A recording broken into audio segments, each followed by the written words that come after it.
What's the difference between a girl that's modest and a girl that's immodest? I think the difference is pretty recognizable between the two. Like after a 5 or 10 minute conversation, you could probably compare and determine whether one is modest and which one's immodest. Like the way they speak. Maybe the girl that's immodest is kind of crude and likes to make fun of people. Maybe she likes to make jokes. Maybe she also likes to wear clothes that is not very conservative and not appealing. It shows stuff that nobody really wants to see. And then a girl that's modest really portrays Christ in ways that she won't let anything that she does, any actions, be controversial to that belief. She's the kind of person that you wouldn't mind bringing around your family because you know you could trust them, while the other girl you might be embarrassed to have them around. So that's what I think the difference between the two are. Does what a girl chooses to wear affect your overall opinion of them? If so, how? I think it does to an extent.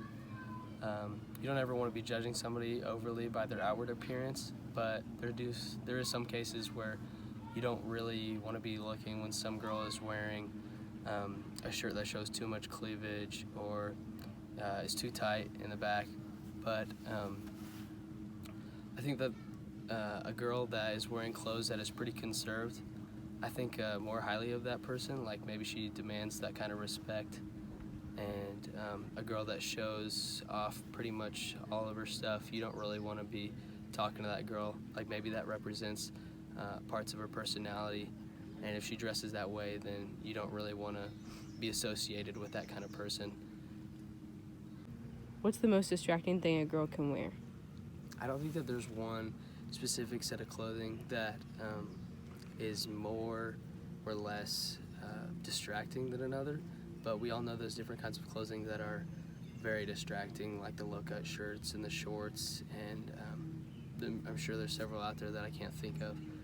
But as a guy, it's hard because we have to constantly be bouncing our eyes and making sure we're not really looking and doing that elongated stare at girls that are wearing that.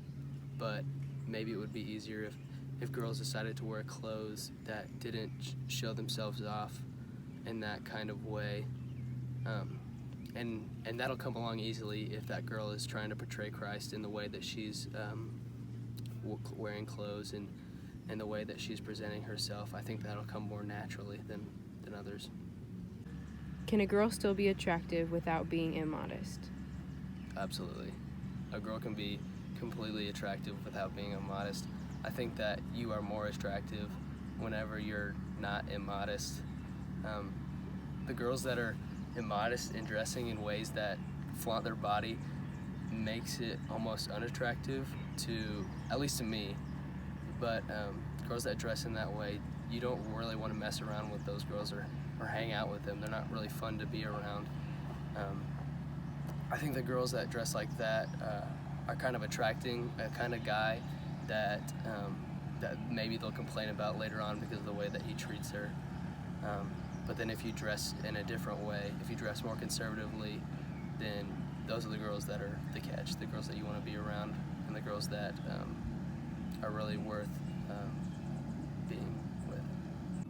What is one thing you wish all Christian girls knew about modesty?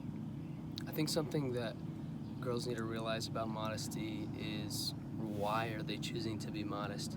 Because if they're choosing to be modest for themselves, then ultimately I think that that's going to end up in failure, because I think we all try to impress one another by dressing a certain way or doing a certain thing, but modesty from the Lord is more dependable than anything else, because the Lord is who we should be depending on at all times. If you're dressing or talking or speaking and acting like in any way to impress somebody else, then that person's always going to end up letting you down. But the Lord never lets us down. He's always going to be right there with us. He let his own son die on a cross for us. I can't think of anything else that somebody else would do for us like that. So that's why I think that being dependent on God is the first step into being the most modest you can be.